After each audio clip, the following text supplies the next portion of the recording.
Լավարկող փոփոխություններ եւ լրացումներ մի շարք օրենքներում։ Օրենսդրական նախաձեռնությունները քննարկվել են ազգային ժողովի արտահերթ նիստում։ Խորհրդարանը հյուրընկալել է ԵԽԽՎ դիտորդական առաքելության պատվիրակությանը։ Ցանկացած բնագավառում հաջողության գրավականը ստեղծարար եւ ազատ մտածողությունն է։ Ազգային ժողովի փոխնախագահ Հակոբ Արշակյանն այցելել է Նշան եւ Այդա Կարայանների անվան հայկական ստեղծարար տեխնոլոգիաների քոլեջ։ Ինչպիսին է լինելու ժամկետանց դեղերի ոչնչացման կարգն ու չգրանցված, կեղծ կամ խախտմամբ ներմուծված դեղերի վերահսկողությունը։ Աշխատանքային քննարկում հանձնաժողովում։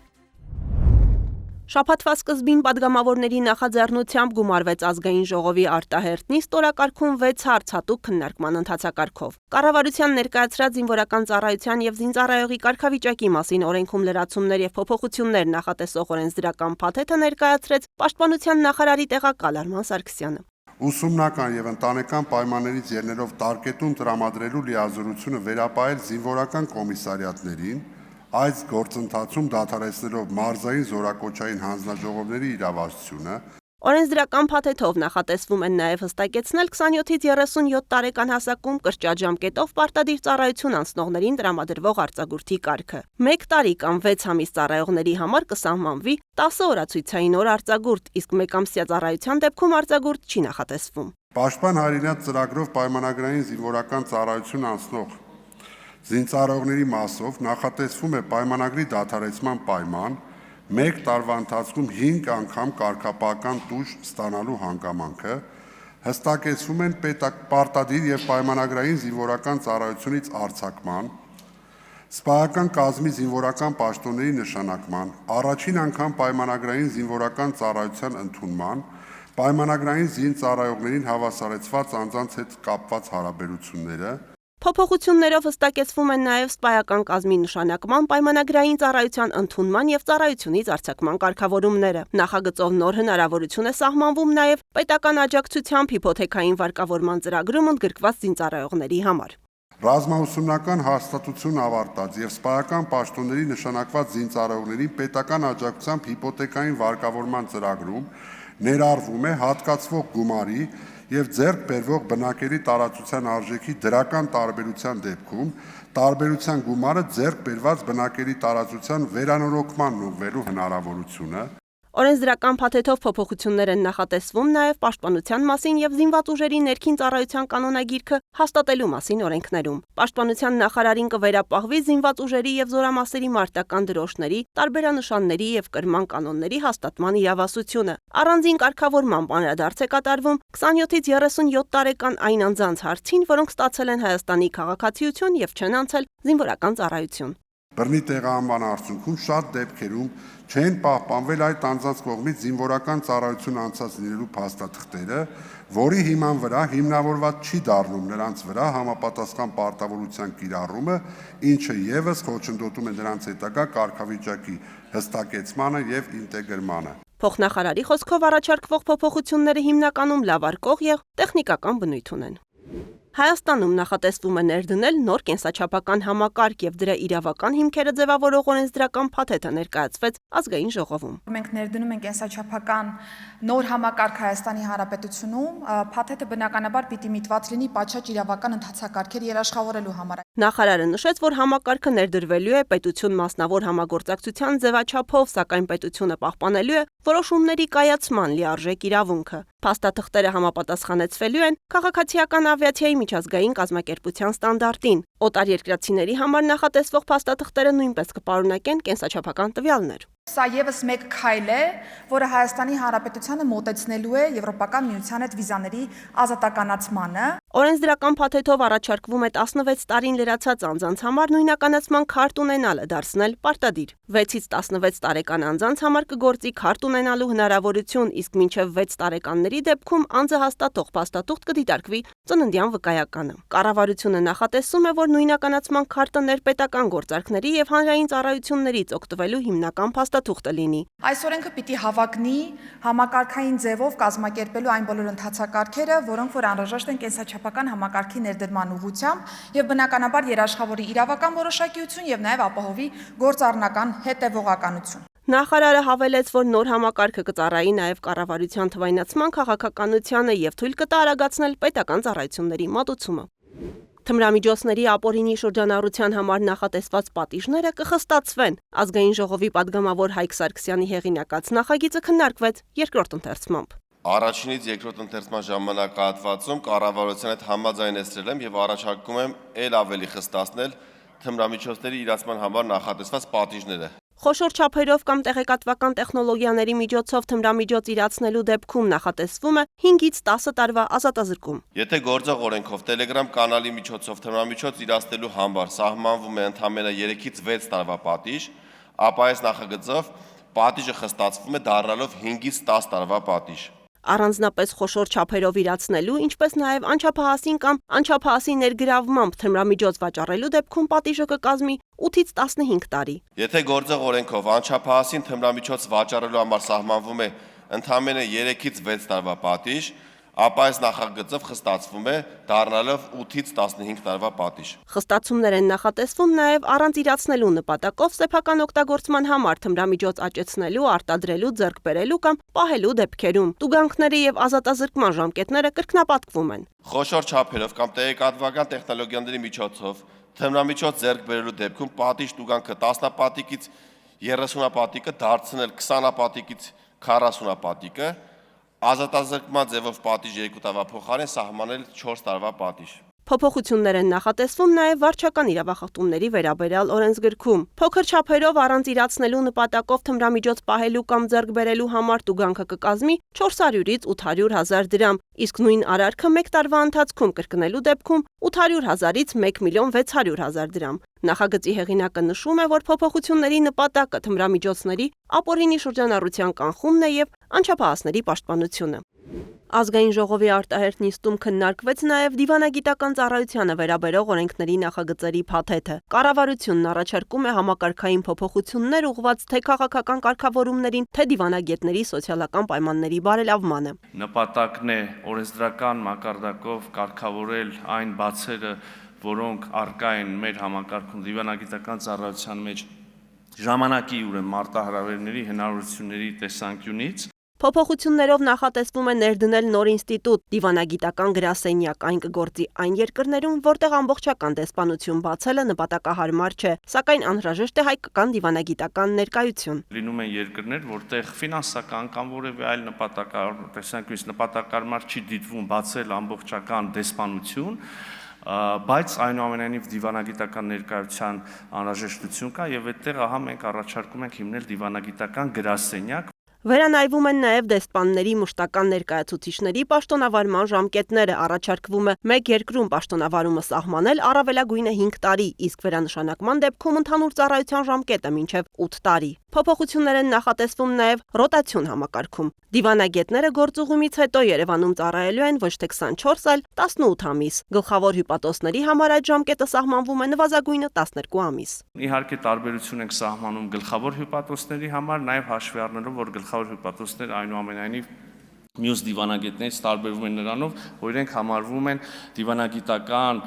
ներկայացուցչության մարմնի ղեկավար։ Օրենքների փաթեթում կա նաև սոցիալական բաղադրիչ, կվերացվի դիվանագետ ամուսինների գործող վարձատրության սահմանափակումը։ Օրենքից առաջարկվում է հանել օտարերկրյա պետությունում նույն դիվանագիտական ծառայության մարմնում դիվանագետ ամուսինների ծառայության դեպքում ավելի ցածր պաշտոն զբաղեցնող ամուսնուն նախատեսված փոխհատուցումը 50%-ի չափով վճարելու դրույթը։ Երբ որ դիվանագետ ամուսինները երկուսն էլ գործվում են օտարերկրյա պետություն ծառայության, նրանցից մեկը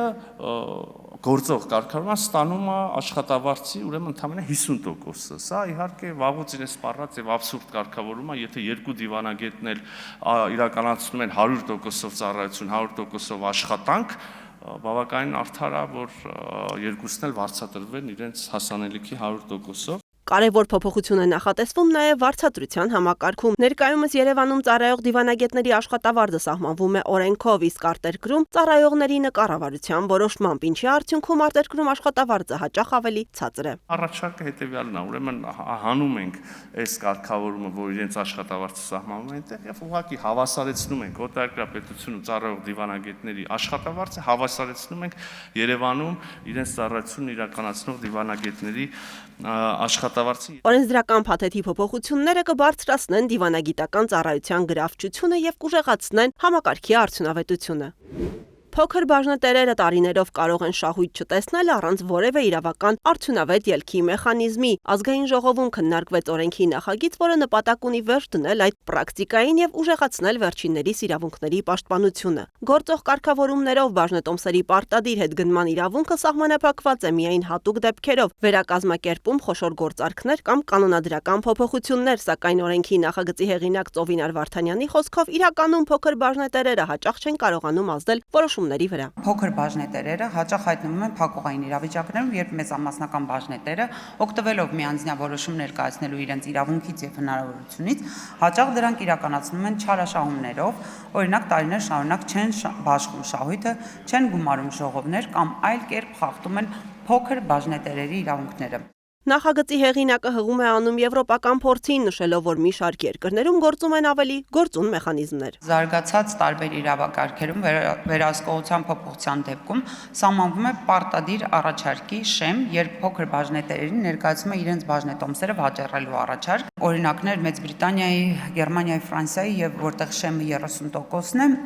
Մինչդեռ Հայաստանում անգամ այս գործիքն է նախատեսված բարձր 75%-անոց շեմով, ինչը նույնպես լիարժեք չի ապահովում փոքր բաժնետերերի պաշտպանվածությունը։ Առաջարկվող փոփոխություններով նախատեսվում է ընդլայնել հետգնման հիմքերը։ Առաջարկվող նախագծերով նախատեսվում է ընդլայնել հետգնման հիմքերը, բաժնետիրոջը տրվում է բաժնետոմսերի հետգնման պահանջի իրավունք, եթե ընկերությունը 10 տարի շահութաբաժին չի վճարել, 3 տարի ժողովներ չի գումարել կամ 5 տարի փաստացի չի իրականացնել գործունեություն կանոնադրական նպատակներով եւ խնդիրներով սահմանված ոլորտներում։ Նախագծով նաեւ առաջարկվում է չկիրառել զուտ ակտիվների 10%-ի սահմանափակումը իրավունքի չարաշահման դեպքերում եւ սահմանել հատուկ չափանիշներ արժեթղթերի շուկայական արժեքը գնահատող սուբյեկտների համար։ Ակնկալվում է ներդրումային գրավչության բարձրացում եւ փոքր ներդրողների համար ստեղծում է կանխատեսելի եւ պաշտպանված միջավայր։ Փոփոխությունները կնպաստեն վստահության բարձրացմանը եւ ներդրումային գրավչությանը։ Ազգային ժողովի արտահերթ նիստում ներկայացված նախագծերը քննարկվեցին նաեւ երկրորդ ընթերցմամբ եւ ընդունվեցին։ Այս շաբաթ Հայաստան է այցելել Եվրոպայի խորհրդի խորհրդարանական վեհաժողովի դիտորդական առաքելության պատվիրակությունը։ Հյուրերը հանդիպումներ են ունեցել խորհրդարանի քաղաքական բոլոր ուժերի ներկայացուցիչների հետ։ Ազգային ժողովի նախագահի տեղակալ ԵԽԽՎ-ում ազգային ժողովի պատվիրակության ղեկավար Ռուբեն Ռուբինյանի ու պատվիրակության անդամների, ինչպես նաև խորհրդարանական մեծամասնության քաղաքացիական պայմանագիր խմբակցության ներկայացուցիչների հետ հանդիպումների առանցքում են եղել Հայաստանում նախընտրական ու քաղաքական գործընթացներին առնչվող հարցերը։ Ընդդիմադիր պատիվ ունեմ եւ Հայաստան խմբակցությունների անդամների հետ հանդիպումների ընթացքում անդրադարձ է կատարվել նախընտրական քաղաքական մթնոլորտի իրենց գնահատումներին եւ այն մարտահրավերներին, որոնք նրանց գնահատմամբ առաջիկա խորհրդարանական ընտրությունների համատեքստում մտահոգիչ են։ Դիտորդական առաքելության պատվիրակության ղեկավար Դամիեն Կոտիեն նշել է, որ Հայաստանում են տարբեր քաղաքական ուժերի եւ շահագրգիռ կազմակերպությունների հետ հանդիպելու, իրավիճակին ծանոթանալու եւ դիտորդական առաքելության աշխատանքներն առավել արդյունավետ կազմակերպելու նպատակով։ Հայաստանի եւ Վիետնամի միջև ջերմ բարեկամական հարաբերությունները կարևորել է տնտեսական հարցերի մշտական հանձնաժողովի նախագահի տեղակալ Բաբկեն Թունյանը, Վիետնամի արդյունաբերության եւ առևտրի նախարարի տեղակալ Ֆան Թի Թանգի գլխավորած պատվիրակության հետ հանդիպման ընթացքում։ Հանձնաժողովի փոխնախագահն ընդգծել է քաղաքական երկխոսության շարունակականության ապահովումը, այդ թվում բարձր մակարդակի շփումների եւ փոխայցելությունների ակտիվացումը։ Ֆան Թի Թանգը նշել է, որ երկու երկրների միջև հաստատվել են վստահության վրա հիմնված քաղաքական հարաբերություններ։ Արձանագրելով երկկողմ ապրանքաշրջանառության զգալի աճը, կողմերը տնտեսական կապերի ընդլայնման եւ գործարար շրջանակների միջև գործնական հարաբերությունների սերտացման ուղղությամբ լրացուցիչ ջանքեր ներդնելու պատրաստակամություն են հայտնել։ Շուկայում ապօրինի ներկրվող ժամկետն անց կամ օգտագործման համար ոչ պիտանի դեղերի շրջանառությունը երբեմն լուրջ վտանգ է ներկայացնում մարդկանց կյանքի ու առողջության համար։ Պատճառները բազմազան են, դրանք հաճախ չունեն սահմանված վերահսկողություն, չեն համապատասխանում չափանիշներին ու կարող են պարունակել վնասակար նյութեր։ Բացի առողջապահական ռիսկերից, խնդիրը կարևոր է նաև շրջակա միջավայրի պահպանության տեսանկյունից, քանի որ դեղերի ոչ պատշաճ ոչնչացումը կարող է հանգեցնել վտանգավոր թափոնների տարածմանը։ Այս թեմայով ազգային ժողովի առողջապահության հարցերի մշտական հանձնաժողովը կազմակերպել էր աշխատանքային քննարկում դեղերի մասին օրենքում եւ վարչական իրավախախտումների վերաբերյալ Հայաստանի Հանրապետության օրենսգրքում լրացումներ կատարելու մասին օրենքների նախագծերի փաթեթի շրջանակում։ Ապօրինի ներկրված դեղերի շրջանառության կանխարգելման համար պետք պետք է ունենալ հստակ վերահսկելի համակարգ, որը կապահովի դեղերի անվտանգ ոչնչացումը եւ թույլ չի տա դրանց կրկնակի հայտնաբերումը շուկայում։ Իսկ թե ինչպես կվերահսկվի շուկայում արդեն իսկ հայտնված այդպիսի դեղերի ոչնչացումը, պարզաբանում է հանձնաժողովի նախագահը։ Խոսքը վերաբերելու է ավելի կոնկրետ տեսանկարահանման process-ին տեղորայքի ոչնչացման, որպեսզի համապատասխան կազմակերպությունները զինվեն օբյեկտիվորեն ավելի տեխնիկական այնպիսի պայմաններով, կոնկրետ տեսախցիկներով, որպեսզի ոչնչացման process-ը տեղորայքի հնարավորություն լինի մանրամասն տեսանկարահանել եւ ներկայացնել համապատասխան մարմին։ Հետագայում արդեն տեխնիկական բնութագրերը եւ համապատասխան վերազինման պահանջները ավելի հստակ կառավարության որոշմամբ կներկայացվի համապատասխան գործունեություն ծավալող բոլոր կազմակերպություններին։ Նախագծերի փաթեթի վերաբերյալ դրական գնահատականներ են հնչեցրել թե առողջապահության, թե շրջակա միջավայրի նախարարություններից։ Վանիկ Օհանյանը վստահեցնում է, շուտով օրենսդրական նախաձեռնությունը սահմանված կարգով կդրվի շրջանառության մեջ։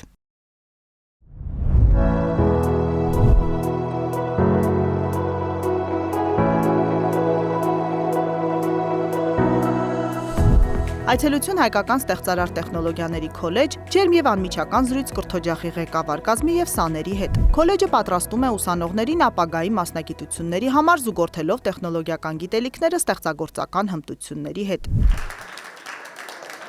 Ստեղծագործական մոտեցում հենց հանդիպման սկզբից։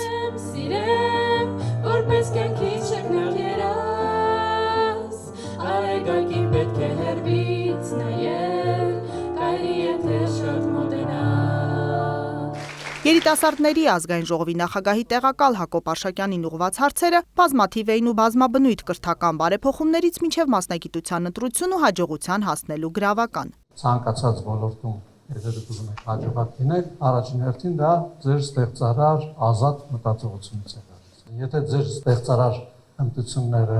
մտքի ազատությունը, միշտ երազելու կարողությունը դուք չհամադրեք, հաստատ չեք լինի լավագույններ։ Այս համատեքստում Հակոբ Արշակյանը կարևորել է այն փաստը, որ երիտասարդները ստանում են ստեղծարար ունակություններ ձևավորող գիտելիքներ։ Ազգային ժողովի փոխնախագահը հորդորել է երիտասարդներին գնալ իրենց նպատակի հետևից, ստեղծելով հավելյալ արժեք, օգտակար լինել հանրությանը եւ կյանքում հասնել հաջողության։ Աշխարհը հավելյալ արժեք ստեղծելու վրա է հիմնված։ Եթե օրինակ մի ընկերություն լինի, որը մի հրաշալի բան է սարքում, բայց դա հավելյալ արժեք չի ստեղծում, իսկ մարդիկ դրանից օգուտ չեն քաղում։ Ինչ-որ մի բան ավելի արագ չի անում, քան ընդհանրապես էր անում, ինչ-որ մի բան ավելի արդյունավետ չի անում, բայց հավանականությամբ այդ ստեղծածը ձախողվել է։ Եվ լավագույն եւ հաջողակ